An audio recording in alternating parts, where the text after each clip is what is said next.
Manoloana ny raharaha mafana eto amin'ny firenena amin'izao fotoana izao dia nanambara ny député Anantsalova Ramarolahy Maurice fa tsy tonga ho azy ny hetsika sindikaly fa misy ny raharaha tsy mandeha ao ary tokony handray fepetra ny fanjakana araka ny nambaran'ity député ity.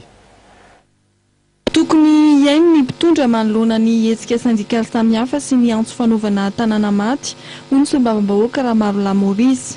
Nambara fa tsy tonga ho azy ny hetsika sindikaly fa misy ny raharaha tsy mandeha ary tokony handray andraikitra ny fanjakana.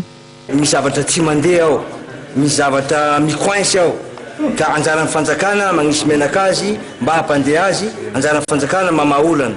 Zay tsy adala akory, maro anisany syndikaliste fa tsy maro adala. Zany hoe feom-bahoaka, feon'ny mpiasa no entiny ka tokony handray andraikitra ny fanjakana hamaolana na ny ampahanolana. Fa tsy manao be marenina fotsiny. Za manona fanjakana no miteny eto. Fa raha fanjakana tsy mandray andraikitra, tsy maintsy miteny aho. Ary zay mahasombahoaka miteny zavatra tsy mandeha. Fanjakana ny raha napetraka io areniny.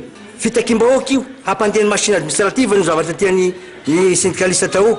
Ka vahao na ny Madagasikara, na ny Jirama, sy ny mpampianatra, vahao problème io fa manjary mirona makany amin'ny instabilité.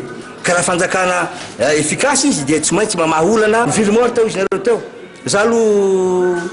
Za vao tonga omaly fa eto nareo manontany ville morte fitakina koa amiko. Zany hoe hetsika ho fitakina mba hampandeha raha fanjakana. Nosoritan'ny solombavam-bahoaka Ramarolahy Maurice fa tokony hisy ihany koa ny andraikitra raisin'ny fanjakana manoloana ny tsy fandriam-pahalemana amin'ny resaka halatr'omby izay mahazo vahana ny faritry melaka amin'izao fotoana izao.